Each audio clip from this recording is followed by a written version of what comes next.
Hello friends, मेरा नाम है प्रभाकर और आज हम डिस्कस करेंगे 22 अगस्त 2021 से related most important current affairs. तो दोस्तों, ये लेक्चर बहुत ही महत्वपूर्ण है, ध्यान से सुनिएगा। इसके एंड में आपसे कुछ क्वेश्चन पूछे जाएंगे जिनके जवाब आपको कमेंट बॉक्स में देने हैं और ये क्वेश्चन होंगे दोस्तों इसी लेक्चर से रिलेटेड, तो ध्यान से सुनना है आपको इस लेक्चर को। चलिए फ्रेंड्स, आज का मोटिवेशन डिस्कस कर लेते हैं। मोटिवेशन है, आप अपना भविष्य नहीं बदल सकते पर आप अपनी आदतें बदल सकते हैं और निश्चित रूप से आपकी आदतें आपका फ्यूचर बदल देंगी। यानी दोस्तों, आपको सफलता पाने की आदत लगानी होगी और अपनी जो गलत आदतें होंगी उन्हें छोड़ना होगा। तो इस प्रकार से आपका जो फ्यूचर है वो भी बदल सकता है।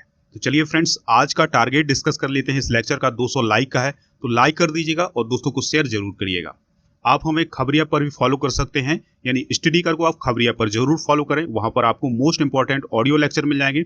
इसके अलावा आप खबरी ऐप पर ही हमारा मॉडर्न इंडियन हिस्ट्री का ऑडियो कोर्स खरीद सकते हैं बहुत ही कम कीमत पर। तो जरूर उसको परचेज करिएगा, नीचे डिस्क्रिप्शन बॉक्स में उसकी लिंक दी गई है, तो वहां से आप इसको डायरेक्ट परचेज कर सकते हैं। तो पहला क्वेश्चन डिस्कस करते हैं, बहुत ही इंपॉर्टेंट क्वेश्चन है, ध्यान से सुनिएगा। ब्रिटिश कंपनी हाउस प्रेस के अनुसार दुनिया का दूसरा सबसे प्रदूषित शहर कौन है? तो आंसर है इसका गाजियाबाद। दोस्तों, ब्रिटिश कंपनी हाउस प्रेस ने दुनिया के 50 सबसे प्रदूषित शहरों के नाम एक रिपोर्ट जारी की है। तो दोस्तों, इस रिपोर्ट के अनुसार उत्तर प्रदेश का गाजियाबाद 2020 में दुनिया का दूसरा सबसे प्रदूषित शहर बन गया है। जो गाजियाबाद है दोस्तों, उसका air quality index 2.5 PM 106.6 microgram प्रति घन मीटर था।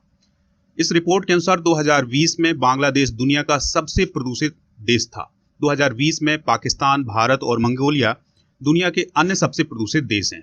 दोस्तों, चीन का होतान प्रांत सबसे प्रदूषित शहर था इस रिपोर्ट के अनुसार, और बांग्लादेश का मानिकगंज शहर दुनिया का तीसरा सबसे प्रदूषित शहर था। और दूसरा सबसे प्रदूषित शहर कौन है दोस्तों? भारत के उत्तर प्रदेश का गाजियाबाद। इसके अलावा भारत के और भी अन्य शहर इसमें शामिल हैं। तो वो कौन कौन से शहर हैं? तो ध्यान से सुनिएगा उनके नाम। बुलंदशहर, भिवंडी, नोएडा, ग्रेटर नोएडा, कानपुर, लखनऊ, दिल्ली, फरीदाबाद और मेरठ इस लिस्ट में शामिल हैं। दोस्तों, भारत में जो प्रदूषण है उसका कारण क्या बताया गया है? तो उसका कारण बताया गया है औद्योगिक उत्सर्जन, और जो वाहन है उनको इसका सबसे बड़ा प्रदूषण का कारण माना गया है। दोस्तों, दुनिया भर के 50 सबसे प्रदूषित शहरों में 49 शहर बांग्लादेश, चीन, पाकिस्तान और भारत के हैं। यह रिपोर्ट शहरों की वायु गुणवत्ता के आधार पर तैयार की जाती है। तो बहुत ही इंपॉर्टेंट पॉइंट्स है दोस्तों, इनको आप नोट डाउन जरूर कर लीजिएगा। चलिए फ्रेंड्स, अगला क्वेश्चन डिस्कस करते हैं। हाल ही में विश्व मच्छर दिवस यानी वर्ल्ड मॉस्क्यूटो डे कब मनाया गया है? तो ये मनाया गया है 20 अगस्त को। दोस्तों, विश्व मच्छर दिवस हर साल 20 अगस्त को सर रोनाल्ड रॉस द्वारा 1897 में की गई खोज की याद में मनाया जाता है। दोस्तों, 1897 में सर रोनाल्ड रॉस ने बताया था कि मलेरिया परजीवी एनाफिलीज मच्छरों के द्वारा मनुष्यों में फैलता है। किसने बताया था दोस्तों? सर रोनाल्ड रॉस ने। क्या बताया था? कि जो मलेरिया परजीवी है वो एनाफिलीज मच्छरों के द्वारा मनुष्य में फैलता है। तो ये बहुत ही महत्वपूर्ण खोज थी। तो इसी खोज को याद करने के लिए हम 20 अगस्त को विश्व मच्छर दिवस मनाते हैं। दोस्तों, London school of hygiene and tropical medicine द्वारा हर साल विश्व मच्छर दिवस का आयोजन किया जाता है। विश्व मच्छर दिवस 2021 का जो विषय था वो था शून्य मलेरिया लक्ष्य तक पहुंचना, यानी मलेरिया को आने वाले समय में शून्य करना है। यह 2020 का विषय था, यानी थीम थी। दोस्तों, अब हम बात करते हैं कि किस मच्छर के द्वारा कौन सी बीमारी फैलती है। तो ध्यान से सुनिएगा। एडीज मच्छर के द्वारा चिकनगुनिया, डेंगू बुखार और लिम्फेटिक फाइलेरिया, और इसके अलावा रिफ्ट वैली बुखार, एलो बुखार और जीका बुखार किसके द्वारा फैलता है? एडीज मच्छर के द्वारा। एनाफिलीज मच्छर के द्वारा मलेरिया और लिम्फेटिक फाइलेरिया जो कि अफ्रीका में फैलता है दोस्तों, तो ये एनाफिलीज मच्छर के द्वारा फैलता है। इसके अलावा एक और प्रकार का मच्छर होता है दोस्तों, उस मच्छर का नाम है क्यूलेक्स मच्छर। तो इसके कारण जापानी इंसेफेलाइटिस नामक बीमारी फैलती है और वेस्ट नाइल फीवर भी इसी के द्वारा फैलता है। तो चलिए फ्रेंड्स, अगला क्वेश्चन डिस्कस करते हैं। इंपॉर्टेंट क्वेश्चन है, हाल ही में किसने एडवांस चैफ प्रौद्योगिकी यानी चैफ टेक्नोलॉजी विकसित की है?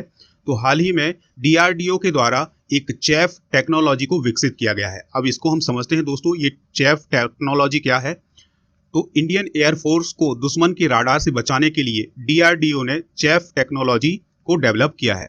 डीआरडीओ की 2 प्रयोगशालाओं ने उन्नत चाफ सामग्री और चैफ गोलियां बनाई हैं जो इंडियन एयरफोर्स को दुश्मन की मिसाइल से बचाने के लिए काम आएंगी। यानी एक प्रकार की जो गोलियां हैं वो बनाई गई हैं और कुछ और सामग्री बनाई गई है जिससे दोस्तों इंडियन एयरफोर्स के जो विमान होंगे वो दुश्मन के मिसाइलों से और उसके राडार से बच सकेंगे। इंडियन एयरफोर्स ने कहा है कि इनका जो सफल परीक्षण हुआ है उसके बाद इनको एडॉप्ट कर लिया जाएगा इंडियन एयरफोर्स में। यानी जो चाफ टेक्नोलॉजी है उसको इंडियन एयरफोर्स आने वाले समय में एडॉप्ट कर सकता है। दोस्तों चैफ टेक्नोलॉजी के बारे में हम समझते हैं। चैफ टेक्नोलॉजी एक महत्वपूर्ण डिफेंस टेक्नोलॉजी है जिसका उपयोग लड़ाकू विमानों को राडार खतरों से बचाने के लिए किया जाता है। दोस्तों अब हम यहाँ पर बात करेंगे इंडियन एयरफोर्स की। तो इंडियन एयरफोर्स की स्थापना हुई थी 8 अक्टूबर 1932 को। दोस्तों अगर हम बात करें इसका हेडक्वार्टर कहाँ है तो इसका हेडक्वार्टर है न्यू दिल्ली में।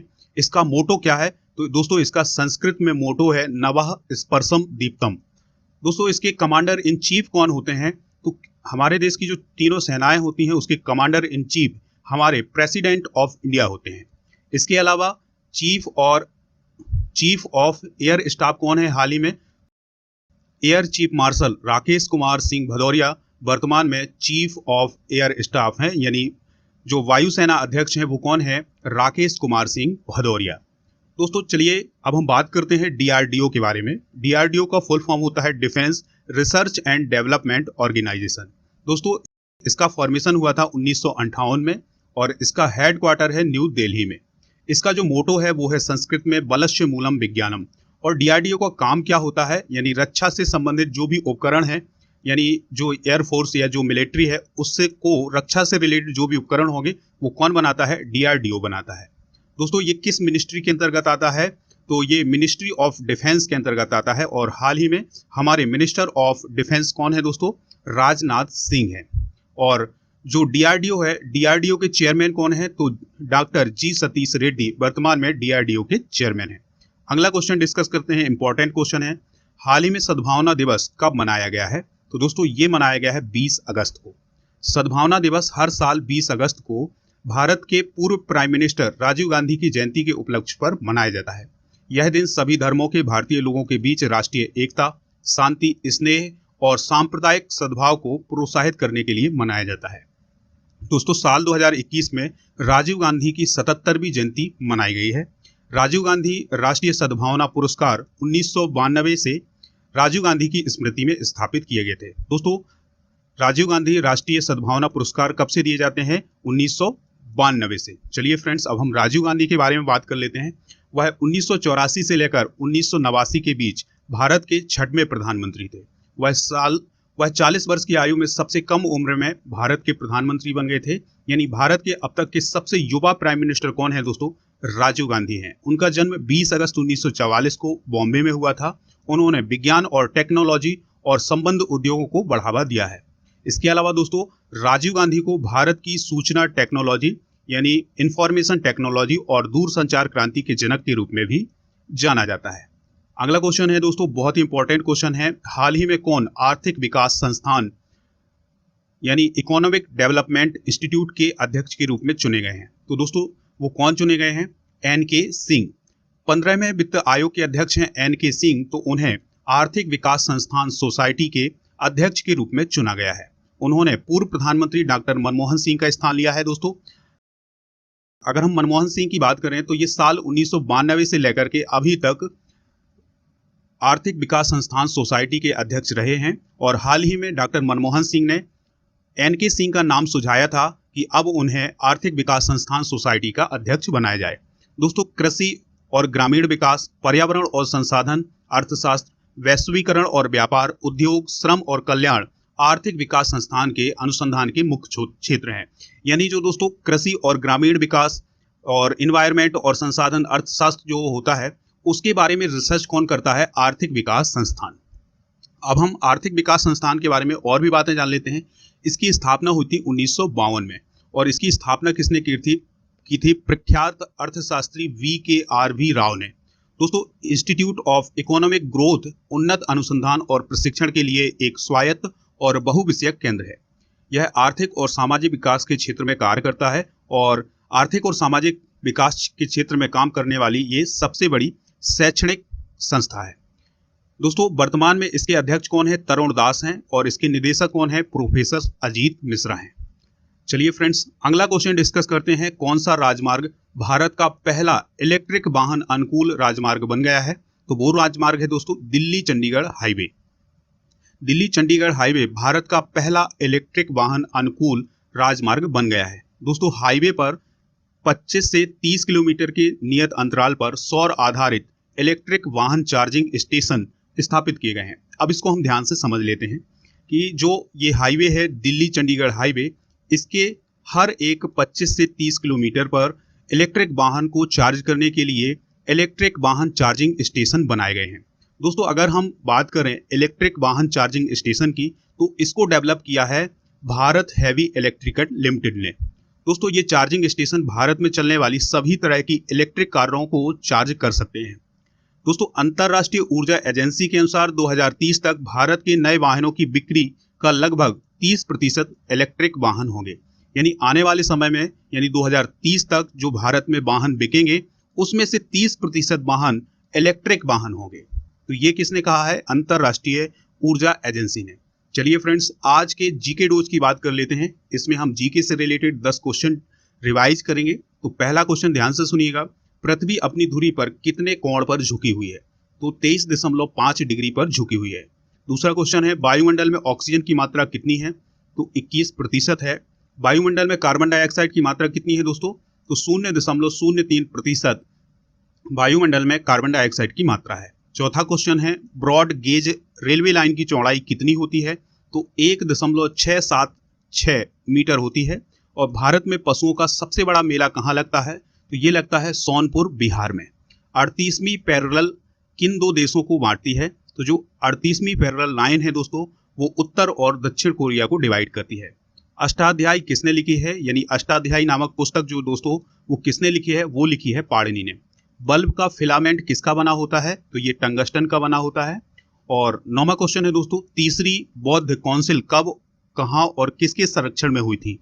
यानी जो तीसरी बौद्ध महासभा हुई थी वो किसके संरक्षण में हुई थी, कब हुई थी और कहाँ हुई थी? तो दोस्तों ये महासभा हुई थी 250 BC में। ये हुई थी पाटलिपुत्र में और अशोक के शासनकाल में ये बौद्ध महासभा हुई थी। दोस्तों त्रिपिटक किस धर्म के ग्रंथ का नाम है और यह किस भाषा में लिखा हुआ है? तो त्रिपिटक बौद्ध धर्म से रिलेटेड एक ग्रंथ है और यह पाली भाषा में लिखा हुआ है।